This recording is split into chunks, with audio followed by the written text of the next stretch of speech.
সম্মানিত শিক্ষার্থীবৃন্দ, সকলকে আন্তরিক শুভেচ্ছা জানিয়ে শুরু করছি। আজ আমরা সমাধান করব নবম দশম শ্রেণীর সাধারণ গণিত বইয়ের অনুশীলনী 4.2 এর 4 নং এর গ নম্বর প্রশ্নের। 4 নং আমাদের বলছে সরল করতে। গ নম্বর প্রশ্নে আমাদের একটা ডাক দেওয়া আছে। কি আছে আমাদের? log e, তারপর আছে a cube b cube divided by c cube plus log e b cube c cube divided by d cube plus log e c cube d cube divided by a cube minus 3 log e b square c।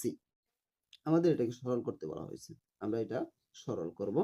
তাহলে আমাদের এখানে আমরা যদি এই যে মাইনাসের আগ পর্যন্ত প্লাসের তিনটা যে সংখ্যা আছে, এই তিনটার মাঝে আমরা তিনটা থেকে log e আমরা একটা log e কমন নিব। আমরা এখান থেকে লিখব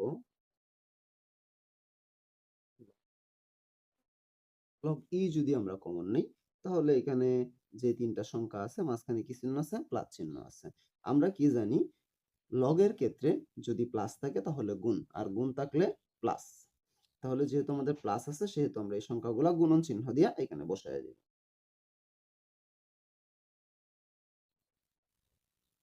a cube b cube divided by c cube প্লাসের পরিবর্তে গুণন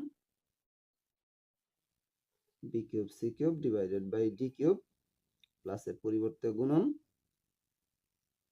c cube d cube divided by a cube. এখন এই মাইনাস মাইনাস দিয়ে দিলাম।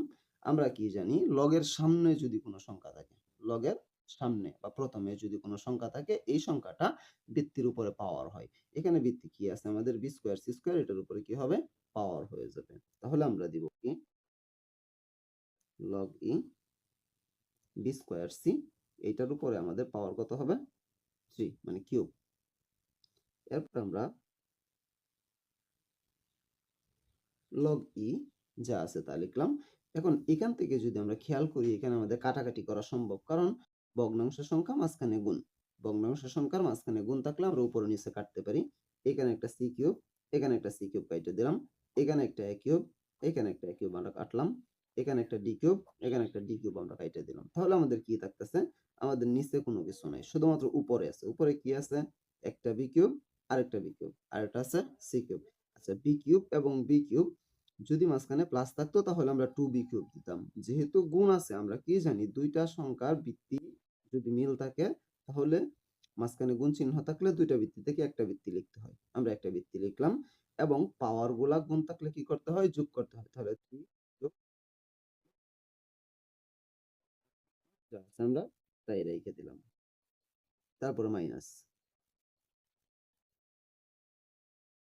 লগ ই, এই যে 3টা আছে কিউবটা, এটি কি আছে? ব্র্যাকেটের বাহিরে আছে। আমরা একটা জিনিস মনে রাখবো যে ব্র্যাকেটের বাহিরে যদি কোনো পাওয়ার থাকে, এই পাওয়ারটা ব্র্যাকেটের ভিতরের জয়টা সংখ্যা আছে সবগুলা সংখ্যার উপরই পাওয়ার।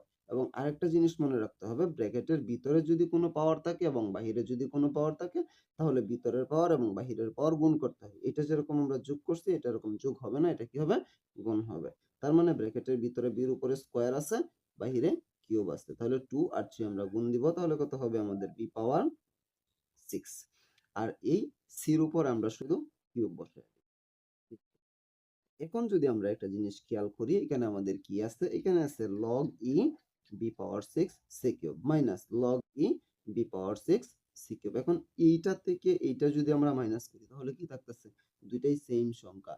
সেম সংখ্যা থেকে সেম সংখ্যা মাইনাস করলে, মানে একই সংখ্যা থেকে একই সংখ্যা মাইনাস করলে কোনো কিছুই থাকে না, কি থাকে? 0 থাকে। তাহলে এইটাই হচ্ছে আমাদের এই গ নাম্বার প্রশ্নের সমাধান। একদম সহজ এবং ছোট একটা অঙ্ক। আমি আরেকবার একটু বলতেছি আমরা কিভাবে সমাধান করলাম। লগ ই তিনটা ছিল, তিনটা থেকে আমরা একটা লিখলাম লগ ই। একটা লেখার পরে এই যে আমাদের সংখ্যাগুলা বৃত্তিগুলা ছিল, এগুলো আমরা কি করলাম? প্লাস থাকার কারণে গুণ চিহ্ন দিয়ে তিনটা বসায় দিলাম। তারপর উপর নিচে যা মিল আছে কেটে দিলাম। সি কিউব কাটা, এ কিউব কাটা, ডি কিউব কাটা থাকতেছে বি কিউব। মাঝখানে গুণ থাকার কারণে পাওয়ার গুলা যোগ হয়ে গেছে, বি পাওয়ার 3 যোগ 3 6, আর সি কিউব যা আছে তাই। আর এটার ক্ষেত্রে আমরা কি করছিলাম? 3টা সামনে ছিল, এটা আমরা নিয়ে বৃত্তির উপরে পাওয়ার হিসাবে দিয়ে দিয়েছিলাম বি স্কয়ার, এবং সির উপরে দুইটার উপরেই পাওয়ার। এখন এটা কি হয়েছে? 3 দুগুণে 6, আর সির উপরে কিছু নাই, আছে কত? 1। 1 এর সাথে 3 গুণ দিলে 3। এরপরে এইটা লগ ই B power 6 C cube minus log ই বি পাওয়ার 6 সি কিউব। এটা থেকে এটা বাদ দিলে কোনো কিছু নাই, 0। এটাই হচ্ছে আমাদের গ নম্বর প্রশ্নের সমাধান। একদম সহজ একটা অঙ্ক, এখানে না বোঝার মতো কিছু নাই। তারপরেও না বুঝে থাকলে আমাকে কমেন্টে জানাতে পারো, আমি সমাধান করার চেষ্টা করবো ইনশাআল্লাহ। পরবর্তী কোনো ভিডিও নিয়ে তোমাদের মাঝে অবশ্যই আসবো। সে পর্যন্ত সকলে ভালো থাকবা। আল্লাহ হাফেজ।